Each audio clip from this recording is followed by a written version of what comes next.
की सांसद जो प्रभावी तरीके से भारत की संसद में आपकी समस्याओं को बराबर रखने का काम करती हैं, ऐसी श्रीमती संध्या राय, पूर्व सांसद श्री भगीरथ प्रसाद जी, जिलाध्यक्ष श्री देवेंद्र नरवरिया, इटावा की विधायक श्रीमती कविता भदौरिया, राज्य मंत्री डॉक्टर राजकुमार जी कुशवाहा, पूर्व राज्य मंत्री श्री कोप सिंह नरवरिया, जनपद अध्यक्ष श्री विकास शर्मा, या मंच पर बैठे अन्य सभी सम्मानित नेतागण, यहां मौजूद यह अटेर विधानसभा क्षेत्र का कौन सा गांव है? भावलपुरा, भवनपुरा।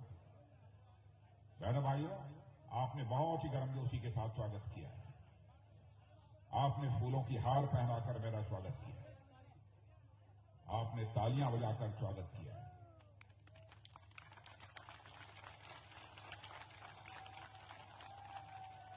भारत की परंपरा है और शिष्टाचार का तकाजा है कि स्वागत, अभिनंदन और सलाम दुआ कभी एक तरफा नहीं होना चाहिए।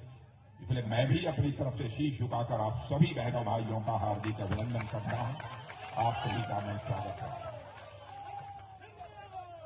आज यदि मैं यहां पर आया हूं, केवल डॉक्टर अरविंद भदौरिया के लिए आया।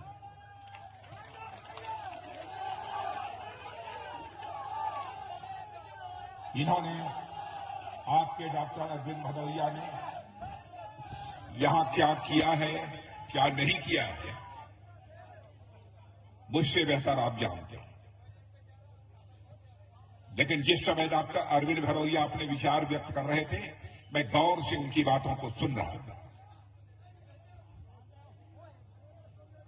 क्योंकि मैं भी सांसद हूं, विधायक भी रहा हूं, विधानसभा में भी रहा हूं, विधान परिषद में भी रहा हूं, राज्यसभा में भी रहा हूं और इधर लगातार लोकसभा में भी, मंत्री भी रहा हूं, मुख्यमंत्री भी रहा, सब रहा।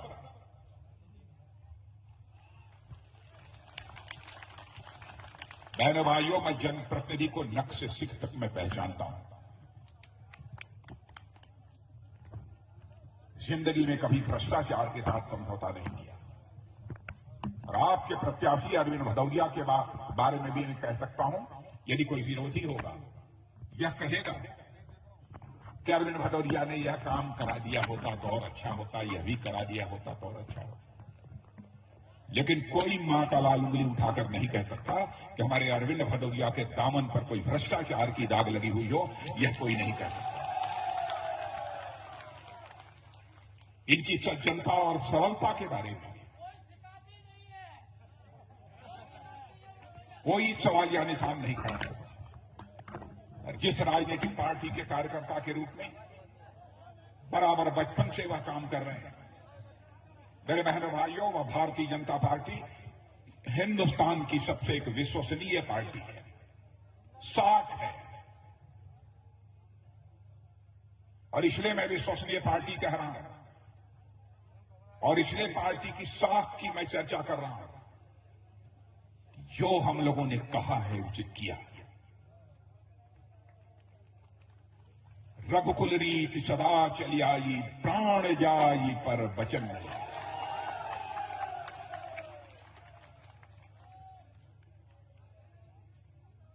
1951 में भी जो हम लोगों ने कहा था उसको करके दिखाया।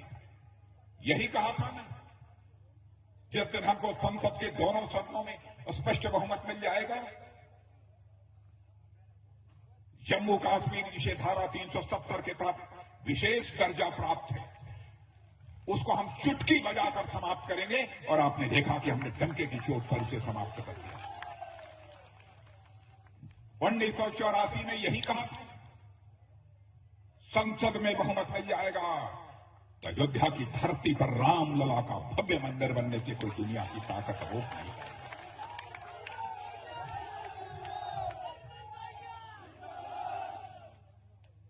करके दिखाया।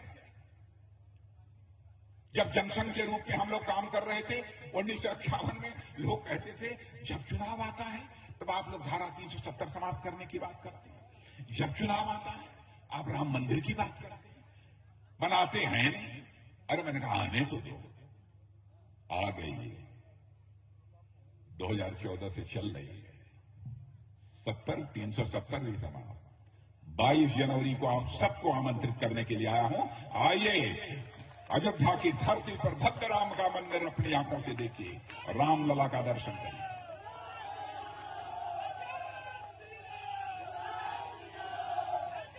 हम लोगों ने कहा था अभी सत्ता में आएंगे 3 तलाक का यह कानून समाप्त करेंगे, और आपने देखा कि चुटकी बजाकर हम लोगों ने 3 तलाक को समाप्त कर दिया। बहनों भाइयों, बहन चाहे हिंदू की हो, मुसलमान की हो, ईसाई की हो, वो हमारी बहन है, हमारी मां है। सबकी इज्जत की, सबकी सम्मान की इज्जत करना यह हम लोगों का नैतिक हक है। कोई कह सकता है यह मुस्लिम्स का मामला था, आपने क्यों इसको टच किया? बहनों भाइयों, महिला हो, बहन हो, कोई हो, मां हो, चाहे किसी की, सबकी बहन होती है, सबकी मां होती है। इसलिए हम लोगों ने इस मुद्दे को हाथ में लिया। लोग कहते हैं आप लोग सांप्रदायिक हैं, हिंदू मुसलमान ईसाई में भेदभाव करते हैं। मैं आरोप लगाने वालों को कहना चाहता हूं कि हम जाति, पंथ और मजहब की राजनीति नहीं करते, हम इंसाफ और इंसानियत की राजनीति करते हैं।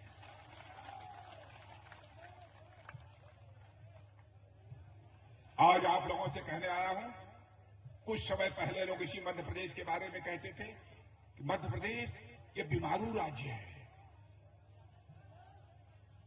मध्य प्रदेश का कभी विकास नहीं होगा। 50 वर्षों तक आपने कांग्रेस की हुकूमत इस मध्य प्रदेश में देखी है, बराबर हमारा ये मध्य प्रदेश एक बीमारू राज्य बना है। लेकिन बहनों भाइयों, आप अन्य आरोप जो लगाना चाहें लगा दें, लेकिन जब से हमारी भारतीय जनता पार्टी की सरकार इस मध्य प्रदेश में बनी है, विकास तेजी के साथ हुआ है। और आपका यह मध्य प्रदेश अब बीमारू राज्य नहीं रह गया है। यदि हिंदुस्तान की विकास दर, आर्थिक विकास दर तेजी के साथ बढ़ रही है, तो आपको गर्व की अनुभूति होनी चाहिए। उसमें आपके मध्य प्रदेश का भी एक बहुत बड़ा योगदान है। प्रति व्यक्ति आमदनी बढ़ी है, आंकड़े बताते हैं। आंकड़े मैं दे सकता हूं, लेकिन समय ज्यादा लगेगा, इसलिए आंकड़े नहीं दे रहा। इतना ही नहीं, सकल घरेलू उत्पादन 71-72 हजार करोड़ हुआ करता था, आज 13-14 लाख करोड़ हो गया। मैं तो जहां जाता हूं अपने पत्रकार दोस्तों को भी कहता हूं, हमारी कोई बात गलत हो आप अखबार के पन्नों पर लिख देना,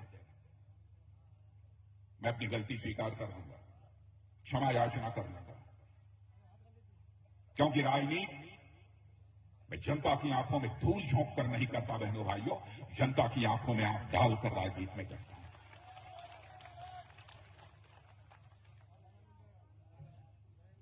मध्य प्रदेश ये सौभाग्य की बात है कि आप कह सकते हैं एक मामले में, स्वच्छता के मामले में हिंदुस्तान में नंबर 1 पर यदि कोई राज्य है तो आपका राज्य ये मध्य प्रदेश है।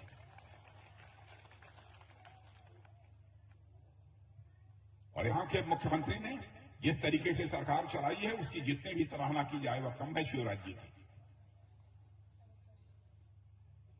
मैंने जो कहा उसने कर दिया।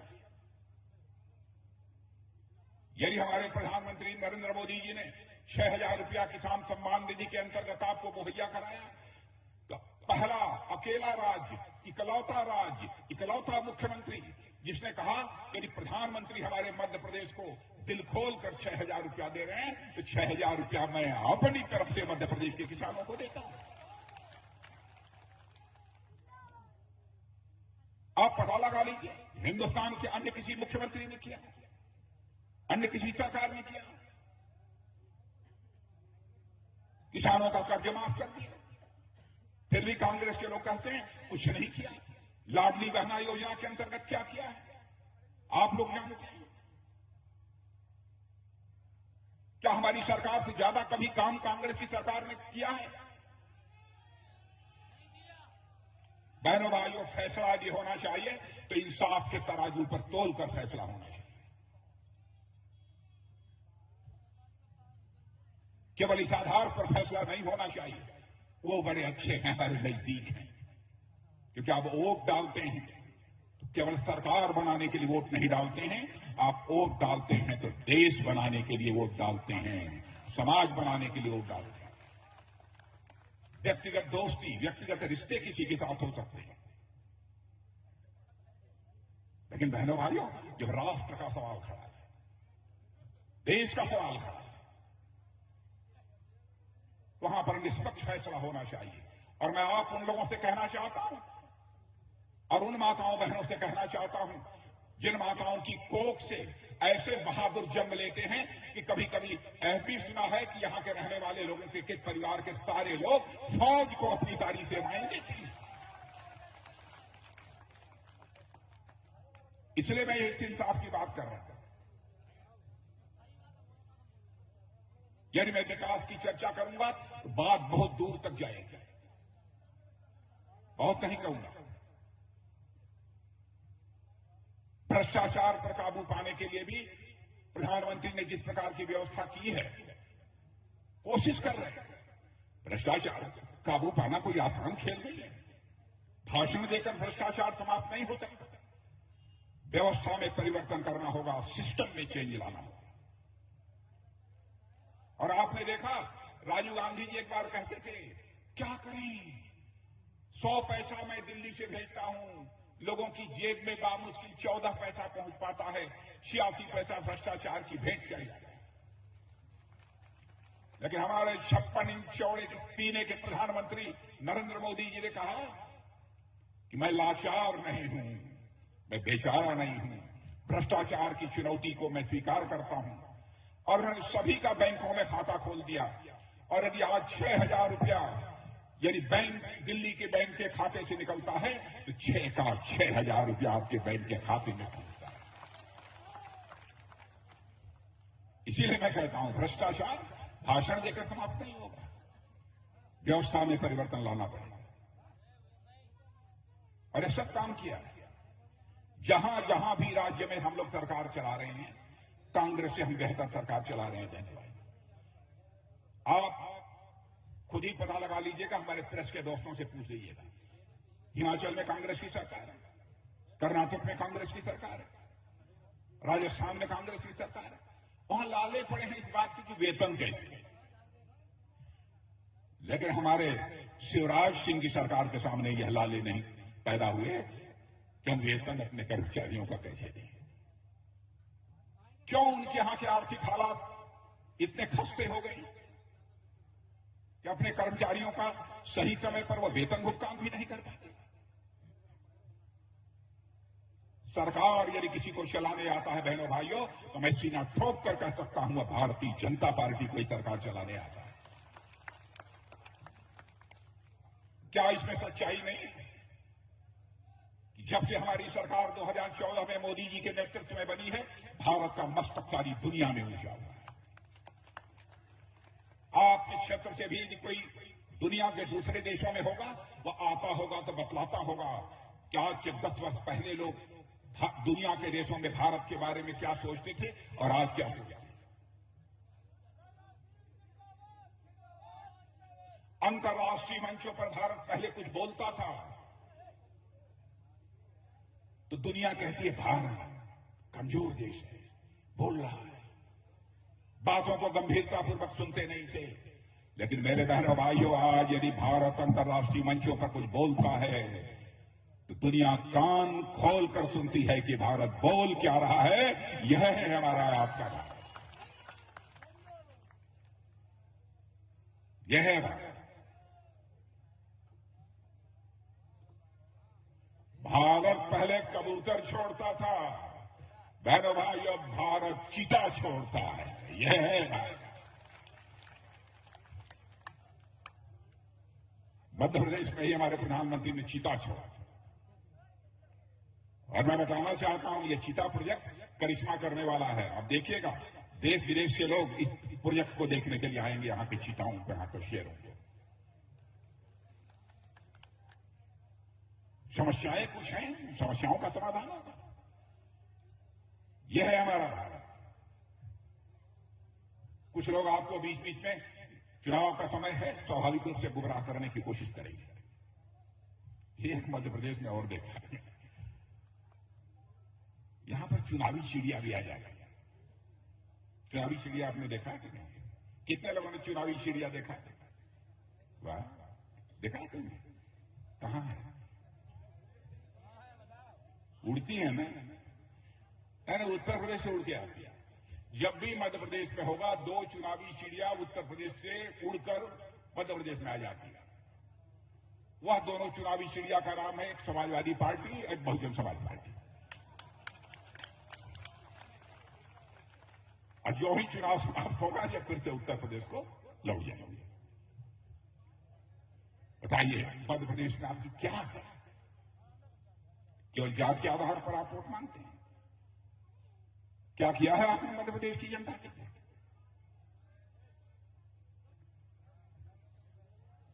बहनों भाइयों, फैसला आपको करना है। यकीन दिलाना चाहता हूं, देश का रक्षा मंत्री होने के नाते देश का मस्तक किसी भी सूरत में झुकने नहीं देंगे। बहनों भाइयों, भरोसा रखना।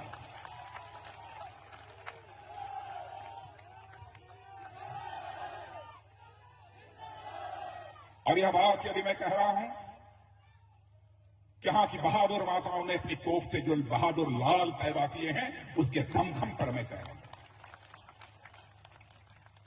मैं सीमाओं पर जाता हूं, आपने देखा होगा दशहरा के त्योहार पर भी मैं सीमा पर गया था। चीन के सैनिक उधर दिखाई दे रहे थे और कुछ मीटर दूरी पर मैं भी खड़ा था अपने जवानों के साथ। सैकड़ों जवान, हजारों जवानों के साथ। मैंने कहा आपके साथ हम विजयादशमी का पर्व मनाने के लिए आए और रक्षा मंत्री को विजयादशमी के पर्व पर जाना चाहिए, क्योंकि लंका पर भी मर्यादा पुरुषोत्तम भगवान राम ने।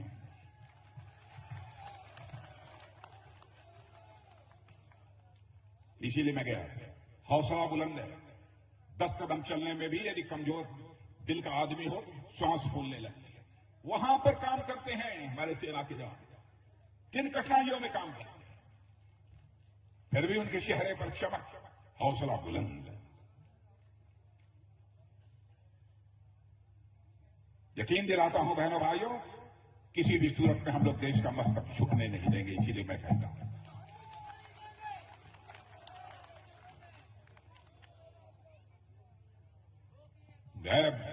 पुराना भारत अब नहीं रहा, नया भारत है।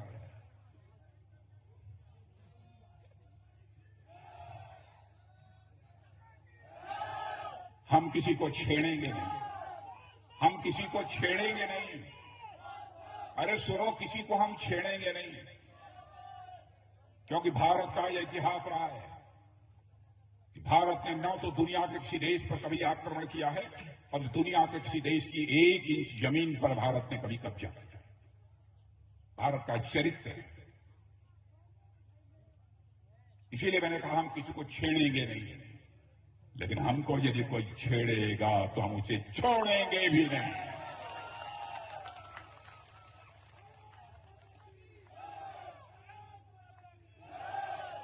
आपने देख लिया ना क्या हुआ था उरी पुलवामा का। उधर से आके इधर गड़बड़ कर दिया था हमारे प्रधानमंत्री ने। हम 2-3 लोग थे, बुलाया, 10 मिनट के अंदर फैसला कर लिया। उसके बाद हमारे बहादुर सेना के जवान सीमा के इस पार ही नहीं, जरूरत पड़ी तो सीमा के उस पार जाकर आतंकवादियों का सफाया करने में उन्होंने कामयाबी हासिल। यह है राय। अब मध्य प्रदेश में यहां सरकार नहीं बनेगी भाजपा की, तो आप कल्पना करिए केंद्र को कैसे ताकत मिलेगी, प्रधानमंत्री मोदी जी को कैसे ताकत मिलेगी। भारत तेजी के साथ आगे बढ़ रहा है बहनों भाइयों, और मैं बताना चाहता हूं मध्य प्रदेश भी अब नई छलांग लगाने के लिए तैयार हो गया। मध्य प्रदेश भी नई छलांग लगाने जा रहा है, क्योंकि मुझे बताया गया कि यहां पर एक ग्लोबल इन्वेस्टर समिट हुई थी और ग्लोबल इन्वेस्टर समिट में इंदौर में हुई थी 15,42,000 करोड़ जाके लिख के देख लेना कितना होता है।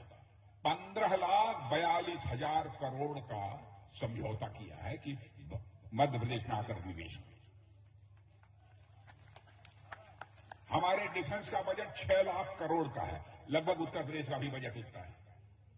किसी राज्य का बजट इससे बड़ा नहीं है।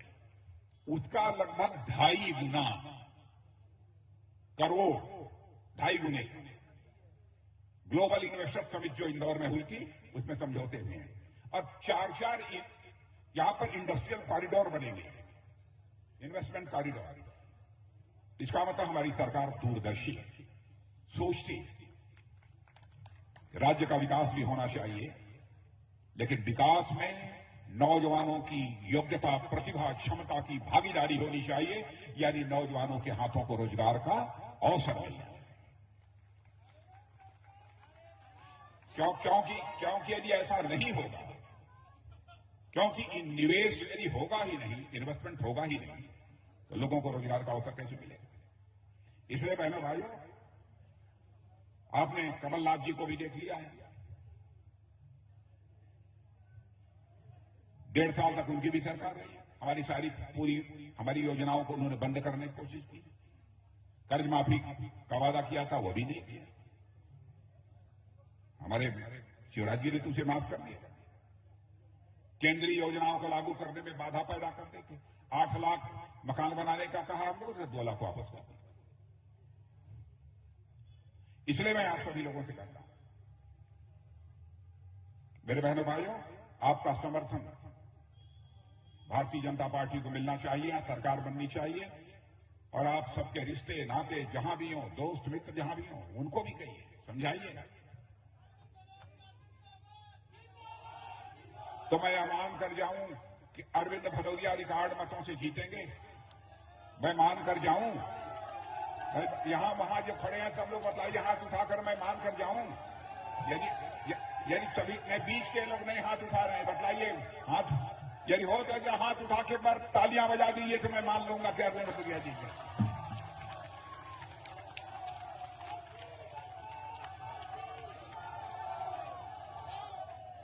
और मैंने एक बात जो भिंड में हमारी सार्वजनिक सभा थी, उस दौरान भी मैंने कहा था।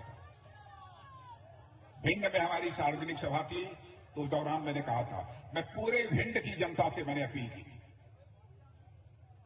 यहां 5 विधानसभा क्षेत्र हैं, 5 के 5 विधानसभा क्षेत्रों, मेरे बहनों भाइयों, आप भारतीय जनता पार्टी का झंडा फहरा दो। यकीन दिलाना चाहता हूं, और मैंने अरविंद भदौरिया जी को कहकर जा रहा हूं, समय आप तय करिएगा। आप फिर से मुझे बुलाइएगा, भिंड की एक बड़ी सार्वजनिक सभा करिएगा। और वहां पर यदि मैं आऊंगा, फूलों की हार पहनकर अपना स्वागत कराने के लिए नहीं आऊंगा।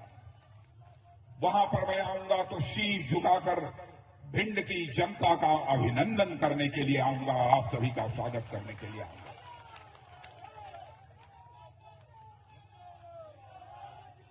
बहनों भाइयों, आपके पास मोबाइल है, जो ऊपर खड़े हैं लोग, उनके पास मोबाइल है मोबाइल कि नहीं है? तो एक बार आप मोबाइल जलाइए, जलाकर जरा ऊपर करिए, सब लोग जलाइए, निकालिए, ऊपर वाले छत वाले भी। वाह, इधर के लोग भी, वाह, क्या अद्भुत दृश्य है, वाह, बहुत अच्छे। लिए रहिए, अभी और लोग जला रहे हैं, धीरे धीरे जला रहे हैं लोग। वाह, वेरी गुड। चलिए, मैंने मान लिया। तो बहनों भाइयों, मैं मानकर जा रहा हूं, अरविंद भदौरिया को आप जिताएंगे। और आपने दीपावली तो पहले ही मना ली। आप सबको बहुत बहुत धन्यवाद, फिर मिलेंगे।